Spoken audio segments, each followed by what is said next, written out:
వృధా చేయటం అనేది ఒక global tragedy.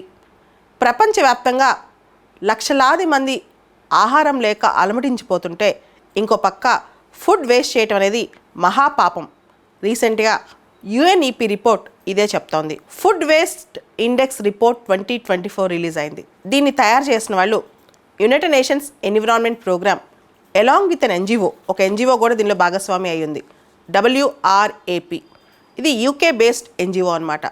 Waste and resource action programme WRAP ఈ ఎన్జిఓతో సహా యుఎన్ఈపి వాళ్ళు ఒక రిపోర్ట్ రిలీజ్ చేశారు ఫుడ్ వేస్టేజ్ మీద, ప్రపంచవ్యాప్తంగా ఆహారం ఎలా వేస్ట్ అవుతుందనేది.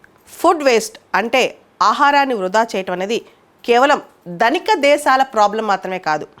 మిడిల్ ఇన్కమ్ కంట్రీస్, లో ఇన్కమ్ కంట్రీస్లో కూడా ఆహారం వృధా అవుతుంది. ధనిక దేశాల్లో కొంచెం ఎక్కువ అవుతుంటే పర్ క్యాపిటల్, మిగతా దేశాలు తక్కువ అవుతుంది. ఇంతే తేడా.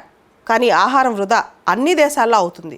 ప్రపంచంలో 783 మిలియన్ల మంది అన్నమో రామచంద్రాన్ని అలమటిస్తుంటే ఇంకో పక్క ప్రపంచంలో 1/5 of the food waste అయిపోతుందంట.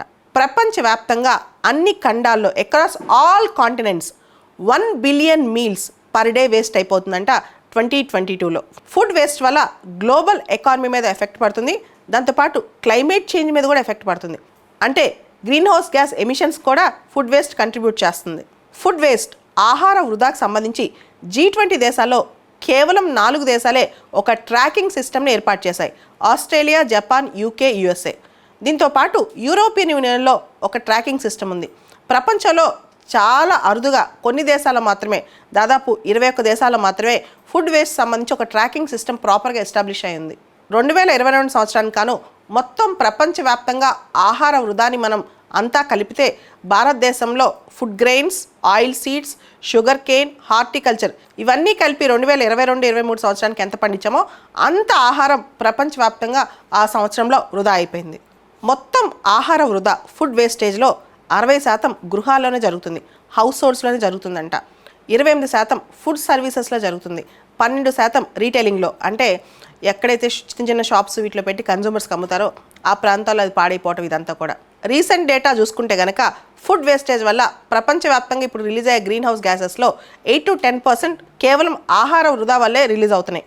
Aviation సెక్టర్లో రిలీజ్ అయ్యే గ్రీన్ హౌస్ గ్యాసెస్ కన్నా 5 times ఎక్కువ ఫుడ్ వేస్టేజ్ వల్ల రిలీజ్ అవుతుంది. ఇది కనుక ప్రపంచ దేశాలు తెలుసుకుంటే వాళ్ళ యొక్క క్లైమేట్ చేంజ్ యాక్షన్ ప్లాన్లో ముందుగా ఫుడ్ వేస్టేజ్ని తగ్గించుకుంటారు. 2022 సంవత్సరం కాను ప్రపంచవ్యాప్తంగా 1.05 బిలియన్ టన్స్ ఫుడ్ వేస్ట్ అయింది. 1.05 బిలియన్ టన్స్ ఫుడ్ వేస్ట్ అయింది.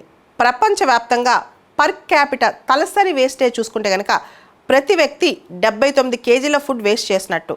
అయితే భారతదేశంలో per capital wastage global average కన్నా తక్కువ ఉంది. మన దగ్గర పర్ క్యాపిటల్ వేస్టేజ్ 55 కేజెస్ ఉంది, అంటే 55 కేజెస్. కానీ ప్రపంచవ్యాప్తంగా పర్ క్యాపిటల్ వేస్టేజ్ అనేది 79 కేజీలు ఉన్నాయి. ప్రపంచవ్యాప్తంగా ఫుడ్ వేస్టేజ్ వల్ల ఆర్థిక వ్యవస్థ మీద, ప్రపంచ ఆర్థిక వ్యవస్థ మీద $1 ట్రిలియన్ మేర ఎఫెక్ట్ పడుతుందన్నమాట. మనం ఫుడ్ వేస్ట్ చేయకుండా ఉంటే $1 ట్రిలియన్ ప్రపంచ ఎకానమీలో $1 ట్రిలియన్ ఎక్స్ట్రా మిగిల్చుకోవచ్చు.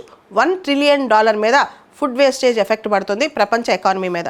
ప్రపంచంలో ఫుడ్ వేస్టేజ్ ఎక్కువగా ఉష్ణోగ్రతలు ఎక్కువగా ఉన్న దేశాల్లోనే, వేడి ఎక్కువ ఉన్న దేశాల్లోనే ఫుడ్ వేస్టేజ్ ఎక్కువ అవుతుందంట. ముఖ్యంగా సరైన కోల్డ్ చైన్ ఫెసిలిటీస్ లేకపోవటం, ఫుడ్ ప్రిజర్వేషన్ ఫెసిలిటీస్ లేకపోవటం, లేకపోతే ఫుడ్ ప్రాసెసింగ్ యూనిట్స్ సరిగా లేకపోవడం, వీటన్నిటి వల్ల ఎక్కువగా వేడి ఉన్న దేశాల్లో, ఉష్ణోగ్రతలు ఎక్కువగా ఉన్న దేశాల్లో ఫుడ్ వేస్టేజ్ ఎక్కువ జరుగుతుందంట. ప్రపంచవ్యాప్తంగా గ్రామీణ పట్టణ ప్రాంతాల్లో చూసుకుంటే గ్రామీణ ప్రాంతాల్లోనే ఫుడ్ వేస్టేజ్ తక్కువగా ఉందంట. ఎందుకంటే వాళ్ళు ఫుడ్ని వేస్ట్ చేయకుండా పెట్స్కి వేయటమో, ఎనిమల్స్ వేయటమో, ఏదైనా కాంపోస్ట్ మాన్యూర్స్ తయారు చేయటమో ఇట్లాంటివి రూరల్ ఏరియాస్లో చేస్తుంటారు. ఫుడ్ వేస్టేజ్ తక్కువ చేస్తారు. కానీ అర్బన్ ఏరియాస్లో ఫుడ్ వేస్టేజ్ ఎక్కువ ఉంది. ఫుడ్ వేస్టేజ్ తగ్గించడం వల్ల అర్బన్ ఏరియాస్లోనే ఎక్కువ బెనిఫిట్ అవుతుందంట. SDG 12 సస్టైనబుల్ డెవలప్మెంట్ గోల్స్ 12లో రెస్పాన్సిబుల్ కన్జంప్షన్ అండ్ ప్రొడక్షన్, మనం తీసుకునేది ఏదైనా సరే, ఆహారం కానీ ఏదైనా, అది ప్రొడక్షను రెస్పాన్సిబుల్ చేయాలి, కన్జంప్షన్ రెస్పాన్సిబుల్ చేయాలి. అంటే ఇండైరెక్ట్గా ఏం చెప్తుంది, ఫుడ్ వేస్టేజ్ చేయకూడదని చెప్పి. సో ప్రపంచం అంతా ఆకలితో, చాలా ఖండాల్లో, ఆఫ్రికా లాంటి దేశాల్లో ఆకలితో అలవటిస్తుంటే, ఆఫ్ఘనిస్తాన్, ఆఫ్రికా, రకరకాల దేశాల్లో యుద్ధం ఉన్న ప్రాంతాల్లో, మిగతా ప్రాంతాల్లో ఆకలి అని చూస్తుంటే మనం మాత్రం ఫుడ్ వేస్ట్ చేస్తున్నాం. UNEP రిలీజ్ చేసిన ఈ ఫుడ్ వేస్ట్ ఇండెక్స్ రిపోర్ట్లో ఫుడ్ వేస్టేజ్ వల్ల చాలా నష్టాలు ఉన్నాయి. కాబట్టి ఫుడ్ వేస్టేజ్ తగ్గించడానికి పబ్లిక్ ప్రైవేట్ పార్ట్నర్షిప్స్ ప్రమోట్ చేయాలి. దీనివల్ల మనం క్లైమేట్ చేంజ్ ఎఫెక్ట్స్ని మిటిగేట్ చేసుకోవచ్చు. దాంతోపాటు వాటర్ స్ట్రెస్, అంటే ఫుడ్ వేస్ట్ కాకుండా, అంటే అంతే ఫుడ్ని మనం మళ్ళీ తిరిగి పండించాలంటే, ప్రొడ్యూస్ చేయాలంటే మళ్ళీ వాటర్ ఎంత ఖర్చు అవుతుంది ఆ పంటలన్నీ పండించాలంటే. సో వాటర్ స్ట్రెస్, వాటర్ మీద మనం పెట్టే వాటర్ స్ట్రెస్ కూడా తగ్గిపోద్ది. మీరు చూస్తున్నారు చాలా పట్టణాల్లో తాగటానికి నీళ్ళు లేకపోతున్నారు అనమాట. ఫుడ్ వేస్ట్ చేస్తే మళ్ళీ ఆ పంటలు పండించాలంటే చాలా నీళ్ళు అవసరం అనమాట. ఇవన్నీ తగ్గించాలంటే మనకి కొన్ని మోడల్స్ యూకేలో, జపాన్లో ఇలాంటి దేశాల్లో ఫుడ్ వేస్టేజ్ తగ్గించడానికి రకరకాల మోడల్స్ తీసుకొచ్చారు పబ్లిక్ ప్రైవేట్ పార్ట్నర్షిప్స్తో. అలాంటి మోడల్స్ అన్ని దేశాలు అడాప్ట్ చేసుకోవాల్సిన అవసరం ఉందని చెప్పి కూడా UNEP రిపోర్ట్ చెప్తోంది. ఈ రిపోర్ట్ మొత్తం కూడా సస్టైనబుల్ డెవలప్మెంట్ గోల్ 12.3 2030 కల్లా ఫుడ్ వేస్టేజ్ని సగానికి తగ్గించాలని చెప్పి సస్టైనబుల్ డెవలప్మెంట్ గోల్స్లో గోల్ నెంబర్ 12.3 అంటే 2030 సంవత్సరం కల్లా మనం తీసుకునే ఆహారం వృధా చేయటం అనేది కనీసం సగానికి తగ్గించాలని చెప్పి టార్గెట్ పెట్టుకున్నాం. దాని ప్రకారం ఈ రిపోర్ట్ తయారైంది. March 30th international day of zero waste. ఈ March 30th international day of zero waste సందర్భంగా కొంత ముందుగా ఈ రిపోర్ట్ రిలీజ్ అవటం విశేషం.